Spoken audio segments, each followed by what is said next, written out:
Hai teman, selamat datang di channel Boy Love Story TV. Jangan lupa subscribe, like, komen, share, dan nyalakan lonceng notifikasinya supaya tidak ketinggalan cerita terbaru dari channel Boy Love Story TV.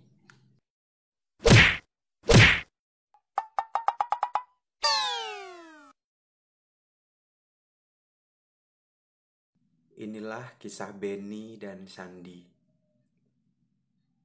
Partner kerja nyebelin, minta dienakin.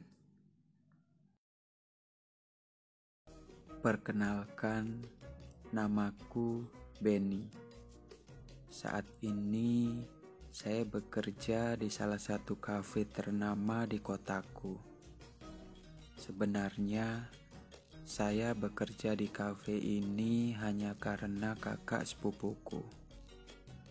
Ya, kenapa? Karena selain saudara, saya juga sedikit ada rasa dengan kakak sepupuku. Jadi, saya selalu ingin dekat dengannya. Kakak sepupuku sudah lebih dulu bekerja di kafe itu. Karena kita dekat, begitu ada lowongan pekerjaan, kakakku langsung menawarkan pekerjaan itu ke saya. Tanpa pikir panjang, saya mengiyakan dan melamar di kafe itu. Proses awal seleksi di kafe bisa dibilang cukup mudah, karena kakak sepupuku yang didaulat sebagai kepercayaan bos buat menyeleksi karyawan baru. Jadi saya diloloskan olehnya. Walaupun saya harus mengikuti proses seleksi dari awal sampai akhir. Singkat cerita, saya mulai bekerja di kafe itu sekitar bulan November 2019. Karena selama ini saya sering nongkrong dan ngopi di kafe itu, jadi saya mudah beradaptasi dengan karyawan yang lainnya. Karena kami sudah saling kenal sebelumnya.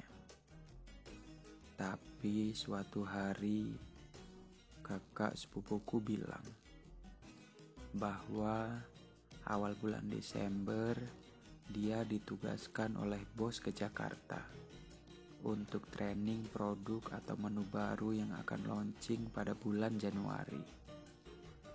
Kenapa trainingnya jauh? Karena kebetulan bos mempunyai beberapa kafe yang sama dan pusatnya ada di Jakarta. Mendengar kabar tersebut, saya seperti mendapat kabar buruk. Saya berusaha membujuk supaya dia tidak jadi berangkat. Tapi dia meyakinkanku kalau dia harus pergi ke sana demi karirnya.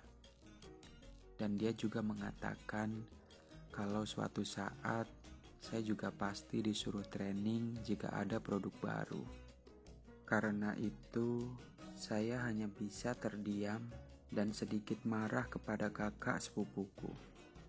Di tengah perbincangan kita, datang salah satu karyawan yang rupanya dia sudah mengetahui dari awal kalau kakak sepupuku akan ke Jakarta. Dia namanya Kak Dewi. Iya, gak apa-apa Ben. Kan ini juga demi karir kakakmu. Masa kamu gak mendukung karirnya? Ucap Kak Dewi. Iya tahu Kak, tapi kan saya baru kerja di sini. Masa udah ditinggal? Terus aku mau sama siapa di sini? Walaupun udah pada kenal sama yang lain, tapi kan gak begitu dekat, jawabku. Kan ada aku Ben. Kamu gak usah khawatir. Ucap Kak Dewi. Nah, iya, gue titip Benny ya Dew. Kalau nakal, jewer aja kupingnya. Ledek kakakku. Akhirnya, hari dimana kakak sepupuku berangkat ke Jakarta pun tiba. Saya hanya bisa diam melihatnya berangkat tanpa ada kata-kata apapun. Bahkan melihatnya naik ke mobil pun rasanya malas. Hari demi hari, akhirnya saya mulai terbiasa dengan kepergian kakak sepupuku. Dan saya juga semakin akrab dengan Kak Dewi. Kak Dewi ini orangnya sangat baik. Gak salah jika kakak sepupuku menitipkanku ke dia. Kak Dewi sering curhat masalah pribadinya. Begitupun denganku. Jadi, kami semakin lama seperti kakak sama adik kandung. Karena kami saking dekatnya. Tapi dari sekian banyaknya curhatan Kak Dewi, saya agak tertarik dengan satu topik saat Kak Dewi curhat tentang asisten bos yang dia bilang menyebalkan. Namanya Sandi. Kata Kak Dewi, dulu Sandi sempat ditugaskan di kafe tempat saya kerja saat ini. Tapi hanya 2 bulan. Lalu dia diajak bos lagi untuk kembali ke Jakarta. Saya semakin kepo dengan Sandi. Soalnya cewek-cewek karyawan counter dan salon samping kafeku juga sering nanyain Sandi ke Kak Dewi.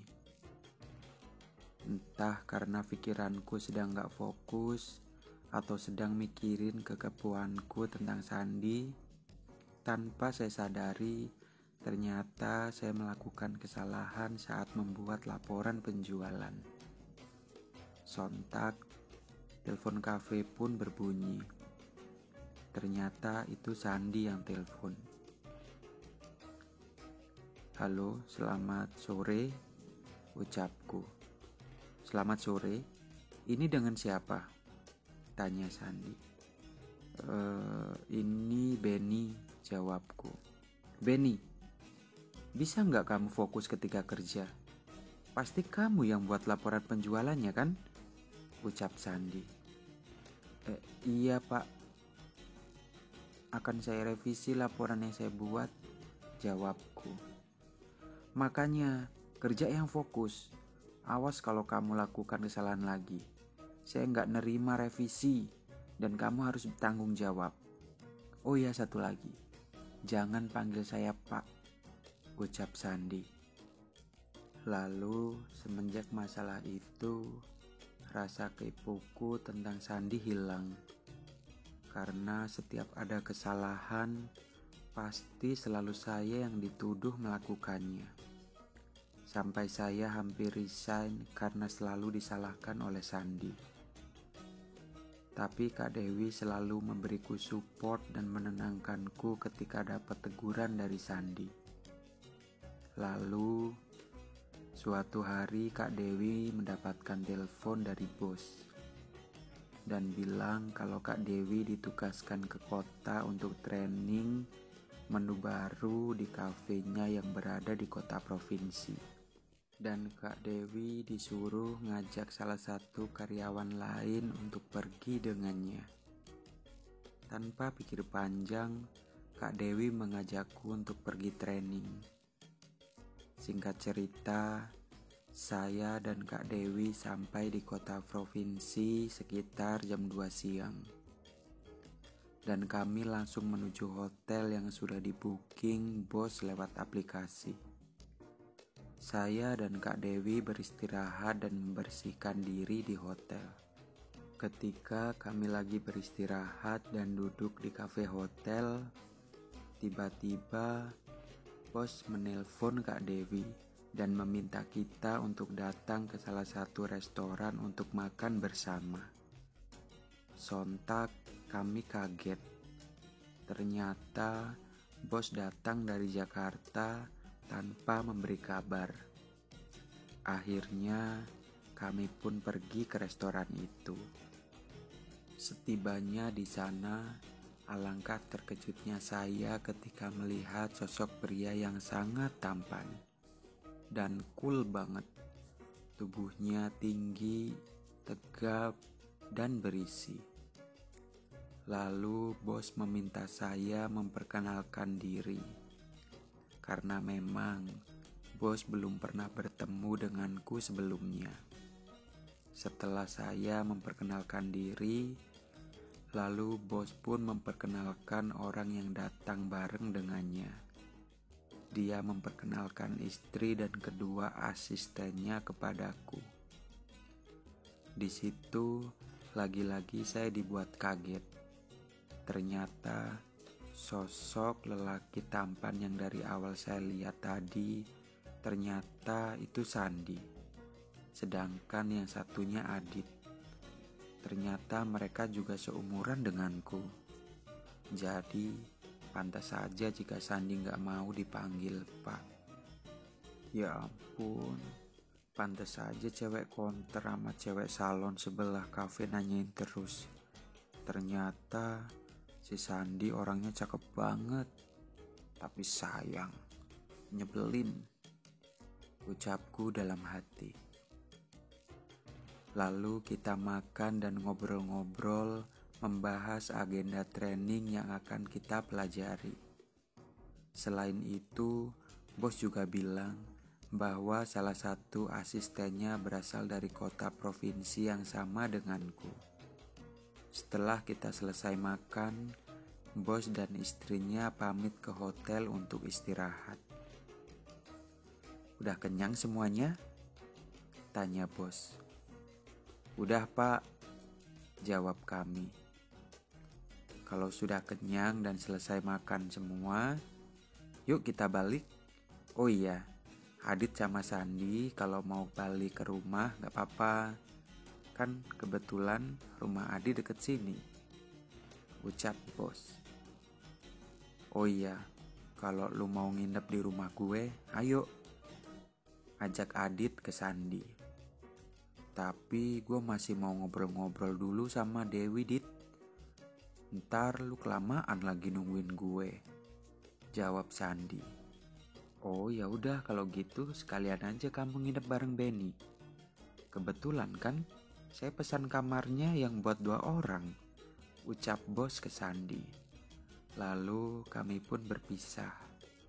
Bos kembali ke hotelnya dan saya, Kak Dewi, dan Sandi kembali ke hotel kita. Setibanya di hotel, kami masih nongkrong dan ngobrol di kafe hotel. Karena Kak Dewi sudah lama gak ketemu, jadi mereka melepas kangen dengan ngobrol bareng. Di situ saya hanya bisa melihat dan terus memandangi wajah tampannya Sandi. Tidak memperdulikan apa yang dibicarakan oleh Kak Dewi dan Sandi. Entah karena Sandi tahu atau hanya spontanitas kalau saya sedang memandanginya, dia pun berkata, "Ben, lu masih suka cewek kan?" tanya Sandi. "Hah? Apa?" Iyalah, masih," jawabku gugup. "Kok lu gugup gitu sih, Ben?" tanya Sandi. Enggak kok. Saya ke kamar duluan ya," jawabku. Lalu saya pergi untuk membereskan kamar. Karena Sandi akan tidur bareng denganku. Secara kan malu kalau kamar berantakan terus dilihat orang yang kita suka. Waktu menunjukkan pukul 11.45 malam. Tapi si Sandi gak muncul atau datang ke kamar. Karena sudah lama nunggu, tapi Sandi tak kunjung datang. Akhirnya saya pun tidur duluan. Karena besok paginya training sudah dimulai.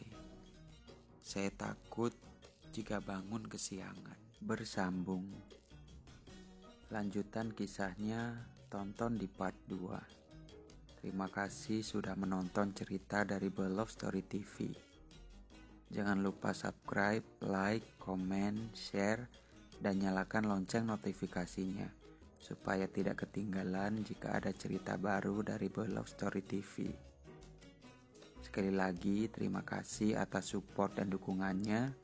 Jangan lupa subscribe ya, please. See you next story. Bye.